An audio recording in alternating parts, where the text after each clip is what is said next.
campanha Voto Não Tem Preço, Voto Tem Consequências será lançada no dia 16. Confira como foi a última rodada da fase classificatória da Copa OAB de Futebol Society. As imagens que marcaram a semana você confere no quadro OAB em Foto. Tem ainda as dicas de concursos jurídicos com inscrições abertas em todo o Brasil. Fique informado sobre as notícias do Judiciário Brasileiro e da Ordem dos Advogados do Brasil no programa OAB na TV Mundo Jurídico.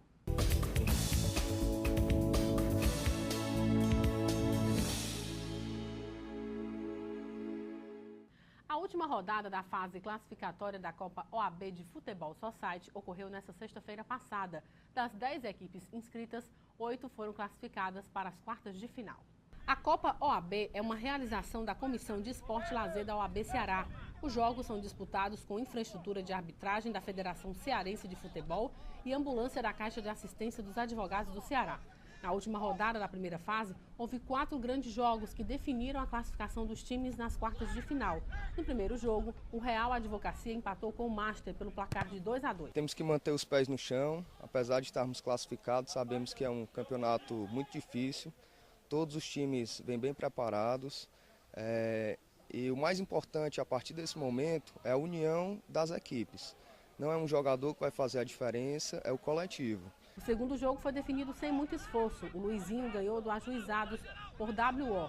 Adiante, o Sui Generis venceu os Independentes por 4-0, eliminando o Independentes do campeonato. Primeiro porque o esporte acho que é fundamental na vida da gente, né? A atividade física, a questão da saúde. E em segundo lugar também, acho que é a confraternização entre os colegas. Apesar do nosso time ter sido formado de última hora, mas é bom você chamar os colegas para participar, uma forma de até de você se congratular, se congregar com esses colegas. Além das outras equipes, claro, que tem maior potencial que o nosso time tem uma idade maior, mais avançada, apesar que tem alguns colegas também mais novos, mas acho que o mais importante da competição é a confraternização entre os colegas. Essa competição está sendo organizada pela OAB, inclusive a OAB está de parabéns, muito organizada. É uma grande oportunidade para que os colegas advogados possam se entrosar, compartilhar experiências. Em seguida, o P14 empatou com a Liga da Justiça em 1-1. Com os resultados, estão classificados os seguintes times: Nova Advocacia, Sui Generis, Geral Advocacia, Master, Liga da Justiça, Injustiçados, Luizinho e P14. O presidente da comissão organizadora do campeonato, Márcio Torres, afirma que houve um crescimento de interessados na competição. Nós encerramos essa primeira fase, tivemos a participação de 10 equipes, 2 a mais do que o ano passado, né? Um total apoio da Comissão de Esporte e Lazer da OAB, na qual também faço parte, e o apoio da OAB e da CAAS, né? A CAAS que disponibiliza aqui a ambulância.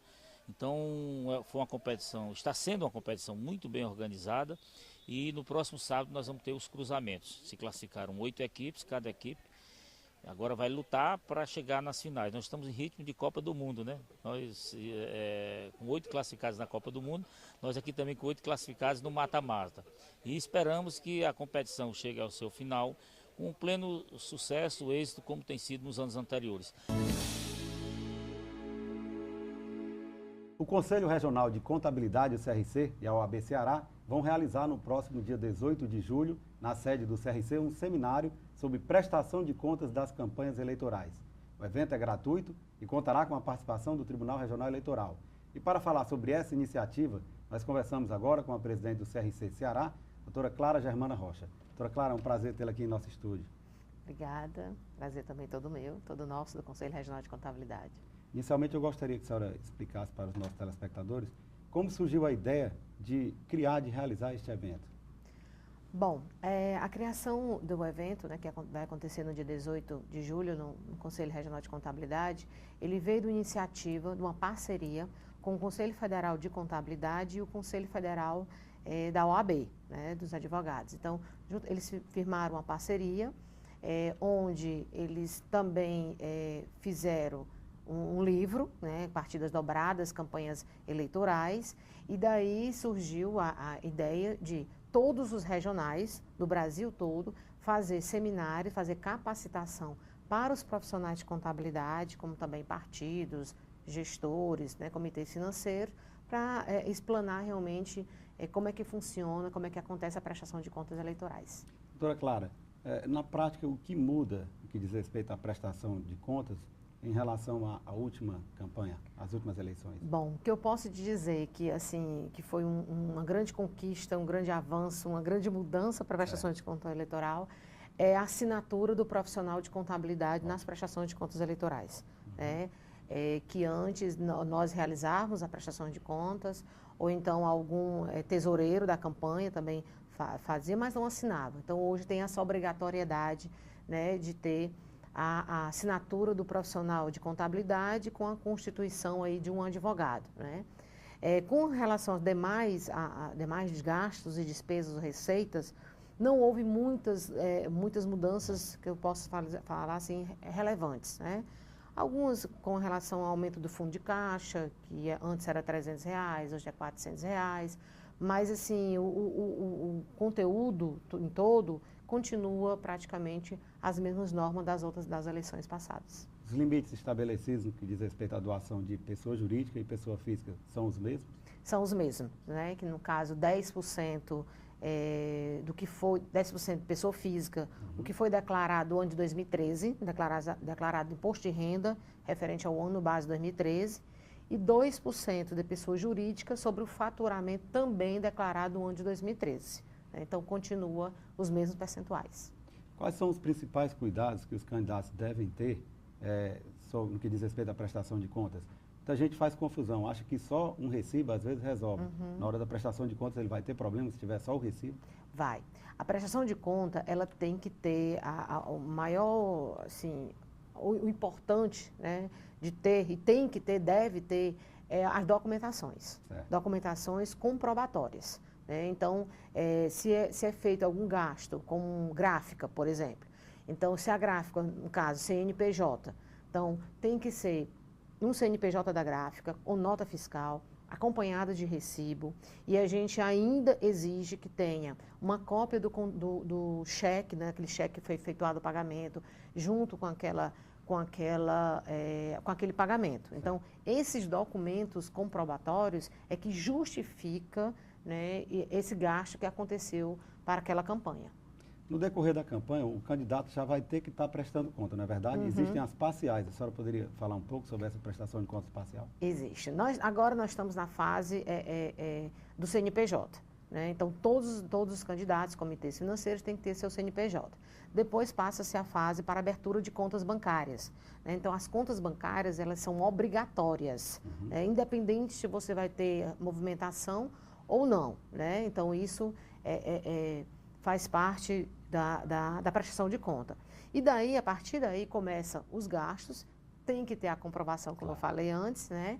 E tem a prestação de conta, a entrega dessa prestação de conta. O primeiro período de prestação de conta, que o TRE chama de prestação de conta parcial, acontece do dia 28 de julho até 2 de agosto. Né? Então, neste período, já tem que ser entregue pela internet, através do sistema do TRE, né, que é o SPCE, essas receitas e despesas. Receitas através de doações e despesas através de campanha. Então, tem que ter já nesse primeiro período. E temos a segunda parcial. Essa seria a primeira parcial, né? Essa seria até a primeira o dia 2 de parcial, agosto. até o dia 2 de agosto. E temos a segunda, que é 28 de agosto até 2 de setembro. Então, segunda parcial também, né? E depois nós teremos a entrega final, que seria 4 de novembro. No caso de eventual segundo turno, no caso de candidatos a governador do estado e presidente da República, esse prazo seria maior, então? Esse prazo seria para 24 de novembro. 24 de novembro, para quem, no caso, segundo turno. Doutora Clara, qual o público-alvo deste seminário e como devem proceder as pessoas interessadas em participar do evento? Ótimo. Bom, público-alvo são os profissionais de contabilidade, advogados, candidatos, partidos políticos, os tesoureiros, né, as pessoas responsáveis aí pela parte financeira da campanha. Né? Então, é importante que todos participem deste seminário, que lá não vai ser tratado só apenas aspectos contábeis, ele vai ser tratado aspectos jurídicos, né? Então, o que pode, o que não pode ser feito. Né? Eu posso fixar uma placa, um outdoor, né? Como é que é feita a impugnação, a defesa. Então, a parte jurídica também será informado, o TRE estará presente também, então informará como né, como é que funciona o sistema e os aspectos contábeis. Então, público-alvo e até para a sociedade também. Claro, né? com certeza. A senhora falava, antes de iniciarmos a nossa entrevista, de que há um interesse de levar esse evento também para o interior do estado. Outros 3 eventos do gênero, salvo engano, já estão previstos aí, né, para as cidades de Juazeiro do Norte, Limoeiro do Norte e Sobral. Isso. Como é que se dará também esse trabalho no interior? Isso. Nós teremos já, inclusive, agendado já Juazeiro do Norte, dia 20, acho que é 25 de julho, não tenho certeza, mas já está agendado Juazeiro do Norte, Limoeiro e Sobral, né? E também o Conselho Federal, inclusive já nos solicitou, no regional, um profissional de contabilidade que irá para o Conselho Federal em Brasília, que será treinado, onde ele vai ser um multiplicador aqui no Ceará. Então, além dessas 3 cidades, né, que é o OAB junto com o Conselho Regional irão fazer o seminário, nós também teremos algumas cidades vizinhas a essa que podem ser levado também o seminário através do nosso multiplicador. Antes do pleito, nós tivemos muitas discussões sobre a questão do financiamento público de campanha. Qual é a sua percepção sobre a importância do financiamento público de campanha?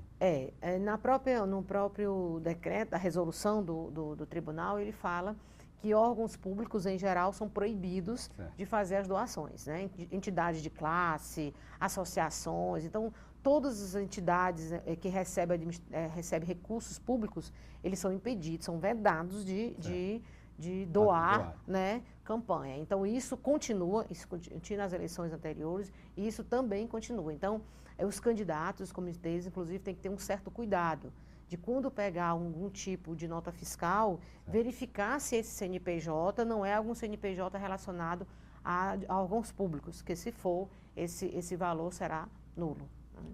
Doutora Clara, infelizmente nós estamos chegando ao final da nossa entrevista. O programa OAB na TV Mundo Jurídico agradece a sua participação. Obrigada. E aqui de antemão parabeniza as 2 entidades, o Conselho Regional de Contabilidade e a OAB Ceará, pela iniciativa e abre espaço para as suas considerações finais. Ok. Bom, as considerações finais é convidar todos os profissionais, os partidos políticos, advogados, né, que participem do seminário, que nosso seminário será entregue o livro de eleições 2014, Contabilidade Necessária, né, e que todos realmente participem desse evento para ter conhecimento, para que a gente possa ter uma campanha transparente, uma campanha aberta, uma campanha saudável, né, isso que todos nós esperamos. Então, aguardo todos lá no Conselho Regional de Contabilidade, no dia 18 de julho. Vamos à palavra do presidente, com o advogado Valdetário Andrade Monteiro, presidente da OAB Ceará.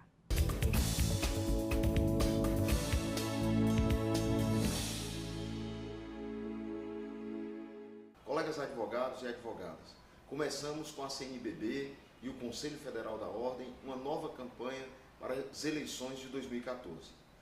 Eleições estas que carecerão de um eleitor consciente cada vez mais.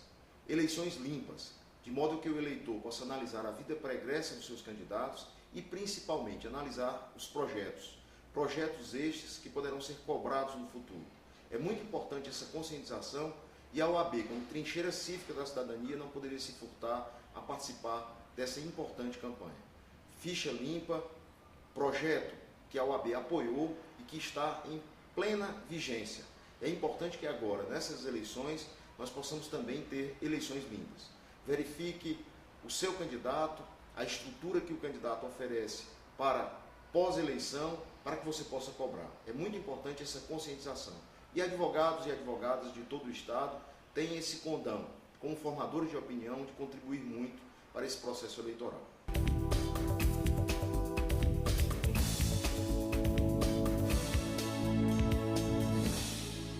E a seguir, OAB lança a campanha Voto Não Tem Preço, Voto Tem Consequências. A gente volta já.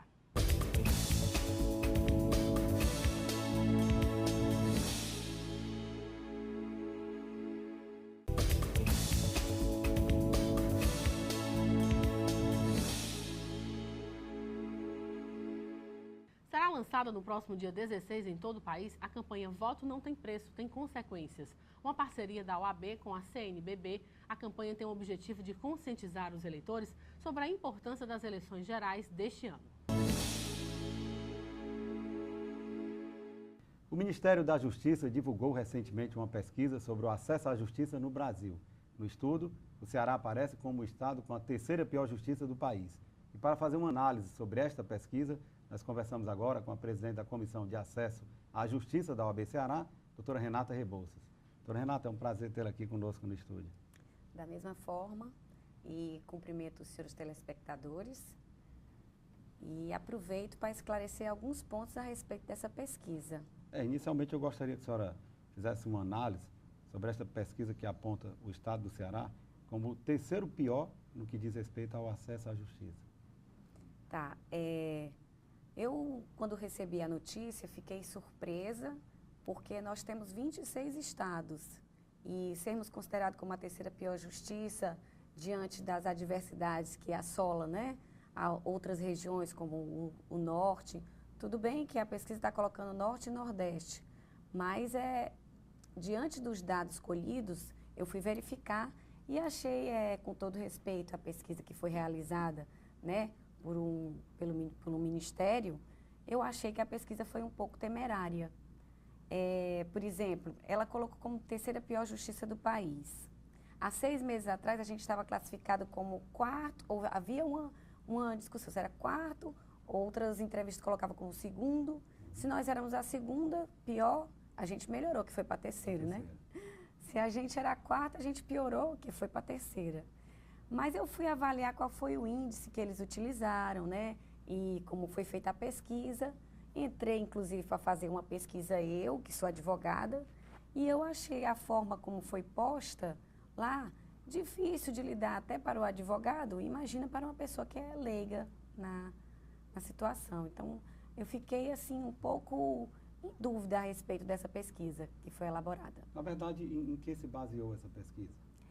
Bom, em análise, me permita que eu trouxe alguns dados aqui para não fugir ao tema.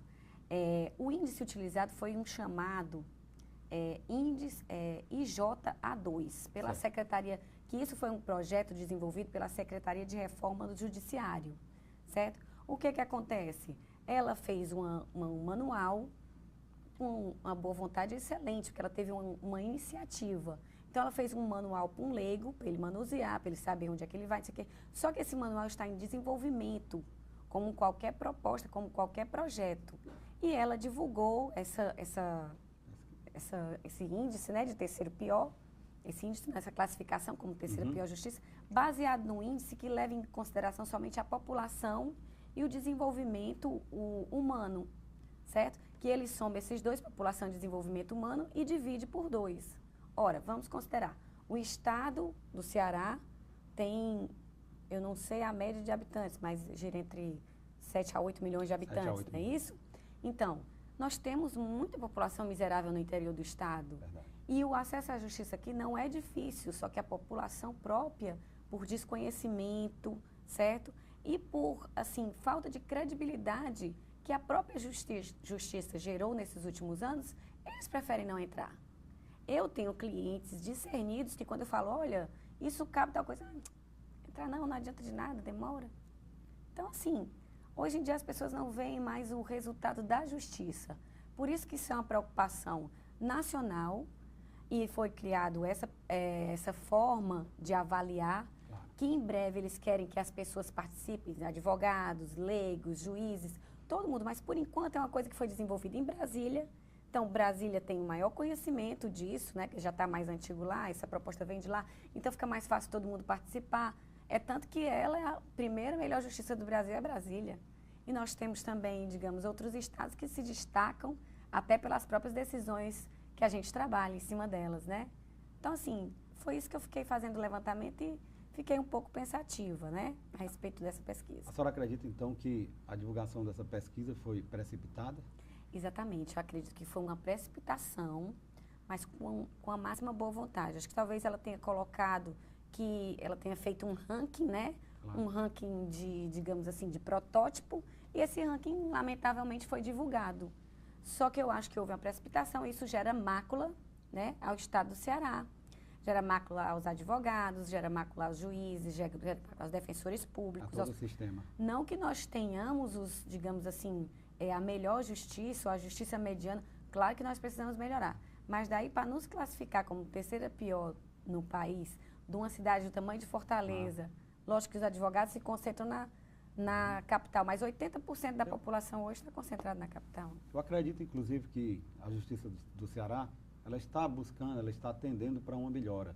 Houve uma cobrança muito forte por parte da própria OAB Ceará, que diz respeito a concurso público para a contratação de juízes, de serventuários, e essa é uma realidade que nós estamos vivenciando. O Tribunal de Justiça realizou o segundo concurso agora, né, para a contratação de magistrados, de juízes. Sim. Realizou o concurso também para a contratação de oficial de justiça, de técnico, de auxiliar, né, do Poder Judiciário. Então, mas esses resultados vão ser sentidos mais na frente, não é verdade? Sim, adiante. Nenhum resultado é imediato, né? Toda ação, ela gera uma reação. Então, lógico que a justiça, lógico, certeza que ela vai melhorar. Porque é uma preocupação, como eu falei, nacional e internacional, que se tenha o acesso à justiça. E as pessoas, elas também têm que buscar, elas têm que procurar, né?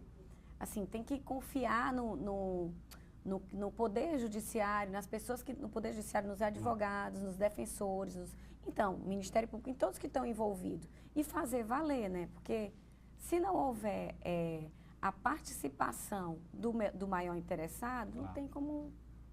Eu acho que seria necessário, inclusive, que fosse realizada uma grande campanha de esclarecimento sobre o funcionamento do Poder Judiciário, como acessar, porque muitas pessoas não sabem nem como chegar, como acessar o Judiciário, não é verdade? Sim. Então, por que eu digo que houve uma precipitação?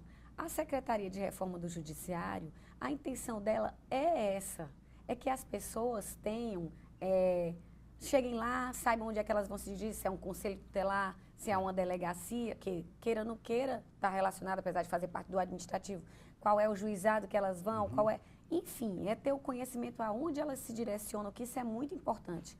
Hoje o acesso ao judiciário é tão fácil, Evert, que você teve um problema, você vai num juizado e você nem precisa de advogado para causas de menos que até 20 salários mínimos. Você não precisa. Basta você chegar lá, registra e faz valer o seu direito. Entendeu? Então, assim, o acesso ao judiciário, hoje em dia, ele não é difícil, ele é fácil. O que precisa é uma maior divulgação, né, de como chegar, de como acessar. Exatamente, precisa as pessoas procurarem, né, e essa divulgação, bom, já há, eu não sei se você vai querer saber disso no final, mas eu já vou até falar. A Comissão de Acesso à Justiça está desenvolvendo, né, de acesso da OAB Ceará, ela está desenvolvendo um projeto que vai envolver, e vamos pedir ajuda, que vai ser numa união, o Poder Judiciário, a Defensoria Pública, o Ministério Público, para que todos nós, né, a OAB e todos esses envolvidos relacionados à justiça, inclusive também, se for possível, nessa gestão ou na próxima, o Estado do Ceará, a Prefeitura, os municípios que quiserem, porque é um interesse, como é que se diz, muito grande, vasto, então interessa a todo mundo. Quem é que não tem uma demanda judicial? É igual o caso da saúde, né? É igual o caso da saúde. Você tem um problema, você quer o problema resolvido. E a gente vai conseguir isso com a prática, com o exercício em conjunto. E a celeridade na prestação jurisdicional, assim como o acesso à justiça, são princípios constitucionais, são princípios fundamentais, não é verdade? Sim. Agora, para que se possa avaliar se a prestação jurisdicional está sendo célere ou não, creio eu que devem ser levados em consideração vários aspectos, né? Como, por exemplo, a complexidade da causa, o comportamento das partes, né?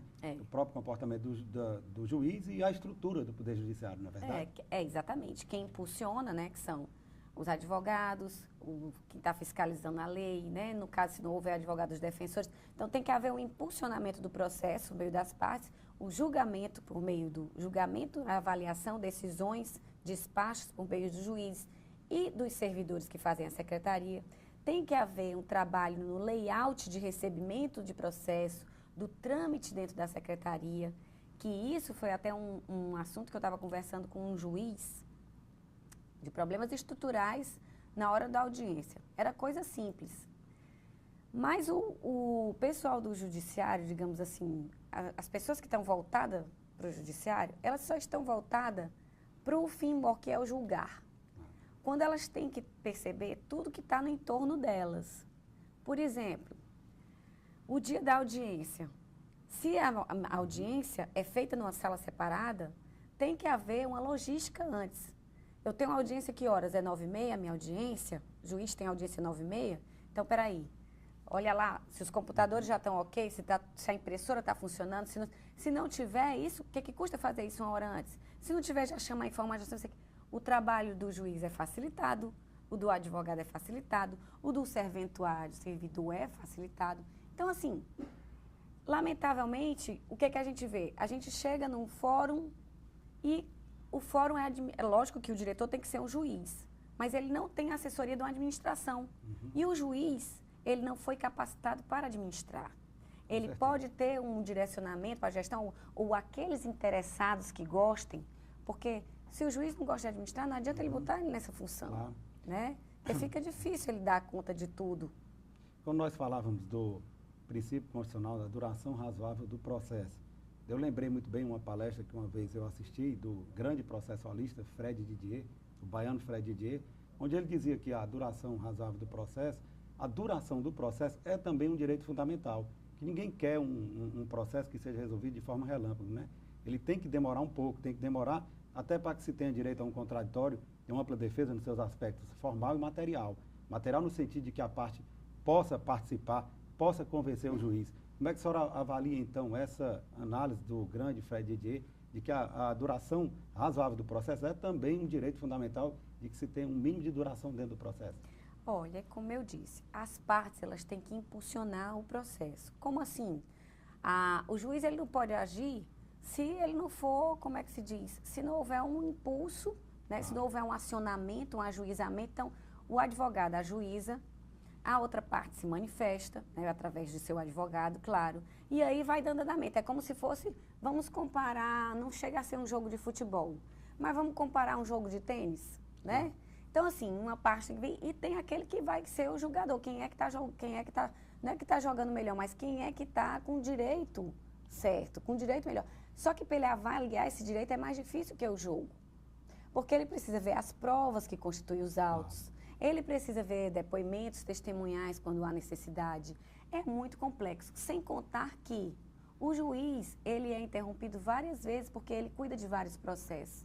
Então, tem hora que o juiz está julgando, ele está fazendo a coisa, eu quero falar com o juiz. E o advogado tem direito a isso. Mas você imagina como ele pode dar conta de um processo que tenha, por exemplo, tem um processo antigo que existe, 800 laudas. Cada vez que ele muda de juiz, o juiz tem que dar conta daquelas 800 laudas. Para você analisar um processo de 800 laudas, se você tiver experiência, você leva no mínimo, sem ler tudo, só passando processualmente, falando 3 horas e meia. É verdade. Então, aí você imagina uma pessoa que está, as varas têm, pelo menos na última estatística que eu olhei, elas tinham 1000 e poucos processos. Justiça Federal tem inúmeros processos. E concurso para juiz teve agora. Juiz federal tem concurso, mas ainda não dá conta da demanda toda que existe. Mas os sistemas estão funcionando, sistemas de informática. O que acontece? Nós estamos também num período de transição. Nós temos um sistema de informática para estadual, um sistema de informática para o trabalho, um sistema de informática para federal. Como é que a pessoa consegue advogar ou administrar tudo isso, ainda mais quando o sistema trava? A Defensoria Pública também tem um quadro insuficiente de defensores. Temos uma carência de defensores no estado de Ceará todo e a Defensoria Pública tem um papel fundamental no que diz respeito ao acesso à justiça, principalmente para os hipossuficientes, não é verdade? É sim, porque a Defensoria Pública, ela praticamente está se estruturando agora, quando ela conseguiu aprovar uma lei que desse, digamos assim, subsídio, né, financeiro, para que ela possa se estruturar, para que possa botar mais defensores no interior do estado, para que ela possa, digamos assim, se sobressair, porque na verdade ela está há muito tempo, não só no Ceará, mas em todos os estados do Brasil, que a Defensoria Pública, ela sobrevive, sabe? Ela é uma guerreira, a Defensoria Pública. Com certeza. Doutora Renata, o governo lançou também o aplicativo Atlas de Acesso à Justiça, que indica a localização do serviço público de justiça mais próximo. Qual é a análise que a senhora faz deste aplicativo lançado pelo governo federal? É o que eu falei dos índices. Ele está em experiência e se ele conseguir divulgar esses índices, se ele conseguir divulgar, será muito bom. Será muito bom, será excelente. Desde que ele mostre para as pessoas como é que as pessoas usam esse Atlas, né? Como é que elas devem usar esse Atlas. Porque se ele não disser como é que elas devem usar esse Atlas, não vai adiantar. Vai ser uma coisa, digamos assim, que eles vão lançar, vai ser um projeto que eles vão lançar e não vai ter uso. Não vai ter utilidade. Como nós estamos fazendo com a nossa lei, certo? Que acaba atrapalhando em segurança, em saúde, julgamentos sem saber como é que é na prática, a repercussão desses julgamentos, tanto que os juízes estão mais comedidos. Enfim, Herbert, é realmente uma causa, um assunto complexo, mas que a OAB está trabalhando em cima disso por meio da Comissão de Acesso à Justiça desde dezembro, que a gente está maturando ideias para serem lançadas ainda este ano e para que elas comecem a ser concretizadas antes do final do ano, apesar do ano de eleição, né? Apesar do ano de eleição. Então, a gente vai tentar fazer isso. Talvez não lance esse projeto agora no período, né, de eleitoral, de propaganda, mas assim que acontecerem as eleições, acho que talvez seja a primeira coisa que a gente vai fazer. Porque é um interesse, vou até ser repetitiva, mas é um interesse nacional, né, estadual, nacional e internacional, porque o acesso à justiça, ele está na preocupação, assim como está os direitos humanos, sabe? Como está o direito humanitário. É uma preocupação com as pessoas, porque se você não tem um acesso à justiça, você, quando tem um problema, ele afeta o teu psicológico. Então, tem várias consequências isso, né? Doutora Renata, infelizmente nós estamos chegando ao final da entrevista. O programa OAB na TV Mundo Jurídico agradece a sua participação e faz votos de que mais adiante nós alcancemos, nós tivemos concretizado esses princípios fundamentais, o princípio do acesso à justiça, como também o princípio da duração razoável do processo. E abre espaço para as suas considerações finais.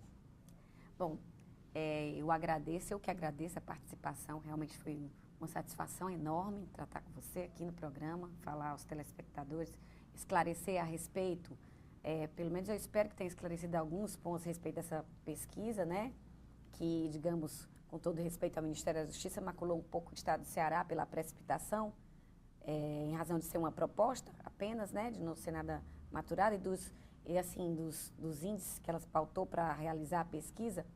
Então, e quero também solicitar à população, né, cearense que nos ajude nisso, ajude a Comissão de Acesso à Justiça participando, comunicando, não são fazendo denúncias, mas ajudando, reclamando no local certo, por exemplo, e também não querendo agir de uma forma que só tenha direito, né? Claro. Que ela faça também o dever dela, ou seja, tem um problema na Justiça, comunica a Comissão de Acesso à Justiça, tem a central da OAB, que pode se ligar para lá, pode se mandar um e-mail, esse e-mail chega até a gente toma providências junto à vara que está o processo, então junto ao próprio fórum, ou fórum federal, ou estadual, ou do trabalho, o advogado também, que ele participe, porque tem horário de audiência, tem essas coisas que, às vezes, o juiz marca audiência com diferença de 10 minutos de uma para outra. Nossa, quem é que consegue fazer uma audiência com 10 minutos, né? Às vezes, com todo respeito, acaba sendo um desrespeito ao advogado, às partes que ficam esperando lá 2 horas, que se realize. Enfim, são as nuances que eu espero, a Comissão de Acesso à Justiça espera trabalhar em conjunto com o Poder Judiciário, com o Tribunal de Justiça do Estado do Ceará, com a Defensoria Pública, né? A OAB espera trabalhar com o Ministério Público também do Estado do Ceará. E se a gente conseguir, a gente pode servir de exemplo para o resto do Brasil. Acredito que nós não somos a 3ª pior justiça do Brasil, não acredito nisso, com respeito à pesquisa do Ministério da Justiça, eu não acredito. Acho que nós estamos com deficiências, estamos. Também, as medidas estão sendo adotadas, elas são, como é que se diz? Claramente, elas estão sendo claramente adotadas, são 2 concursos para juízes, um concurso de servidores. Precisa de uma maior atenção? Precisa, e isso vai ser trabalhado a partir do lançamento desse projeto, que será feito, espero contar com a participação dos outros envolvidos.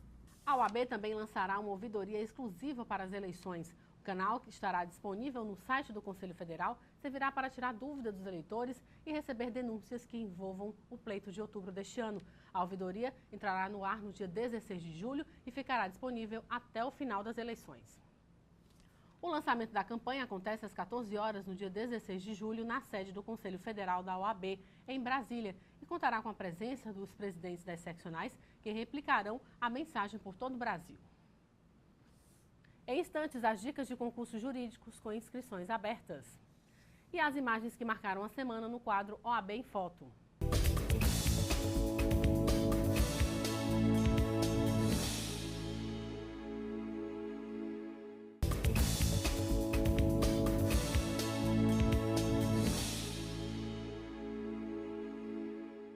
conhece o plano de previdência complementar da OAB Ceará?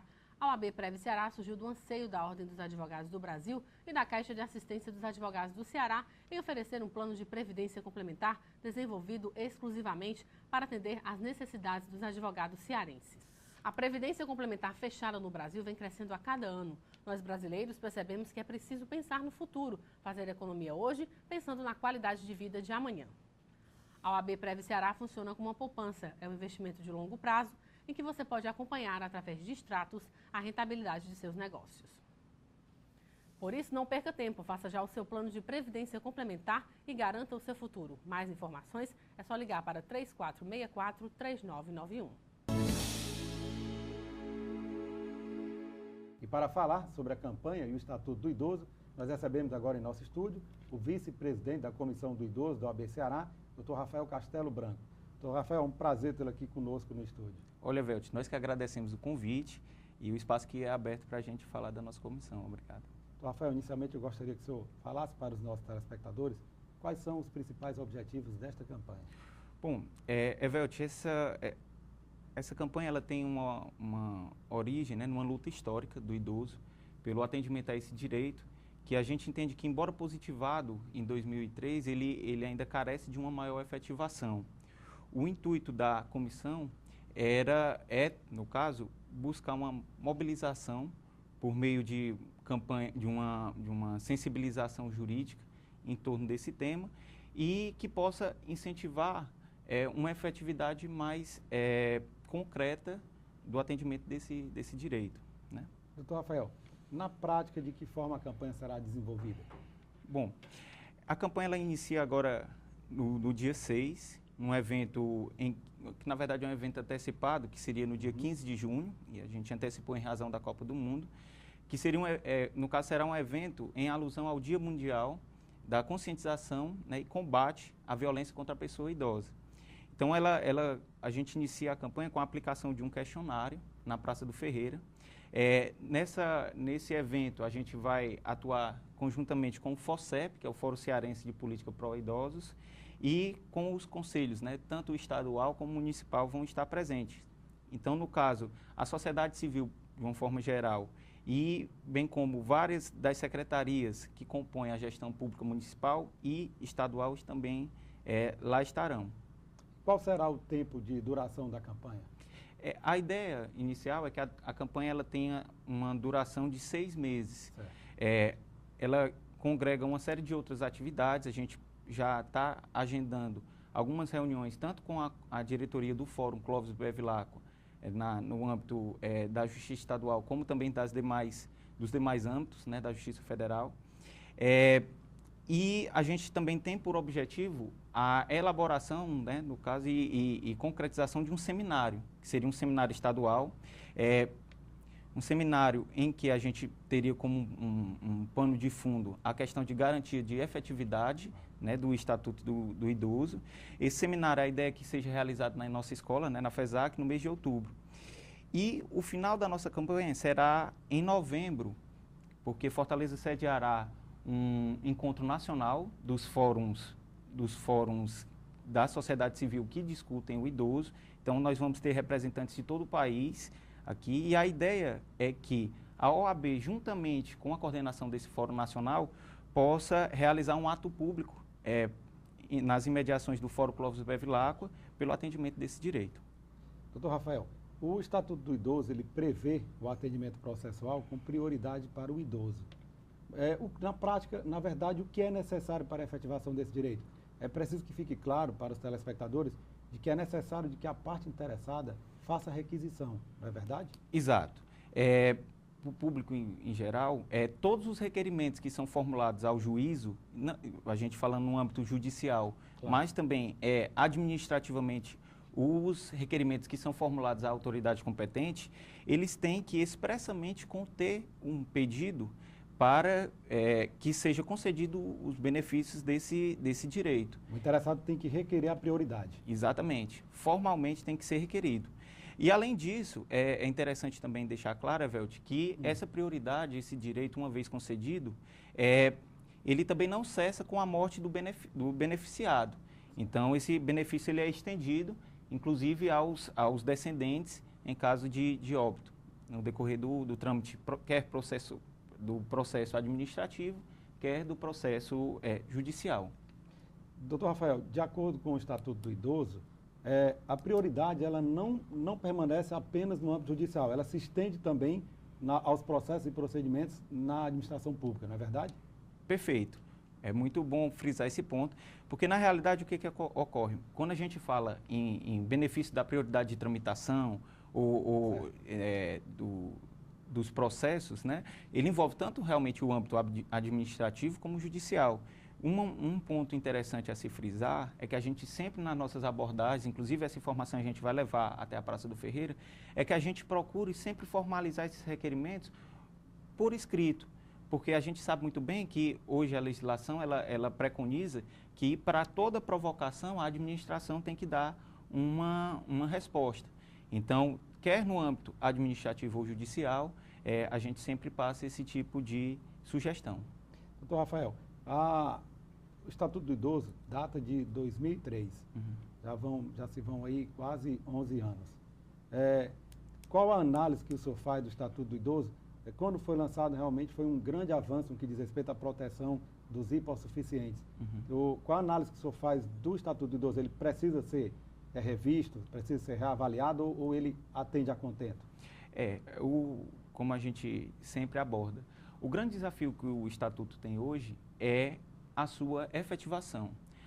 A lei em si é uma lei progressista, né, uma lei que inclusive ela serve de referência para outros ordenamentos, que não só o nosso ordenamento brasileiro. Por exemplo, a gente pode notar que na Europa não há menção a um estatuto que determine, né, essa prioridade para esse público. Então, essa preocupação que o legislador brasileiro teve é uma preocupação realmente salutar, mas que na prática a gente tem um grande desafio do Estado brasileiro hoje, que é, de fato, a efetivação. A gente tem dados da Prefeitura Municipal de Fortaleza, que hoje nós temos por volta de 225 mil idosos. E esse número é crescente, tendo em comparativos os dados de 2 ou 3 décadas atrás. Então, a efetivação desse estatuto urge como necessidade principal para a nossa sociedade nos dias de hoje. Doutor Rafael, infelizmente nós estamos chegando ao final da entrevista. O programa OAB na TV Mundo Jurídico agradece a sua participação e faz votos de que o Estatuto do Idoso realmente seja cumprido e que suas normas sejam efetivadas, concretizadas, e abre espaço para as suas considerações finais. Primeiramente, agradecer novamente o convite, convidar a todos, né, que as nossas comissões, as nossas reuniões na Comissão do Idoso, elas costumam ser às segundas-feiras, às 7 horas, na nossa sede. Convidar colegas advogados, e não só advogados, mas pessoas que estudam os direitos da pessoa idosa. Estender esse convite ao dia 6, é um evento que nós estaremos realmente à frente, juntamente com os conselhos, como a gente disse, e que está aberto a outras entidades que também queiram contribuir na organização, e frisar a responsabilidade que nós temos com essa campanha, tendo em vista que hoje no Brasil nós temos 92 milhões de processos, muitos desses processos eles envolvem a pessoa idosa. Então, eu vou encerrar as minhas palavras com o título da nossa campanha, que é O Idoso Não Pode Esperar. Obrigado. E vamos conferir agora as dicas dos principais concursos jurídicos em todo o Brasil na nossa agenda. Ministério Público do Pará, inscrições até 15 de julho. Tribunal Regional Federal da Primeira Região, inscrições até 14 de julho. As imagens que marcaram a semana estão no quadro OAB em Foto.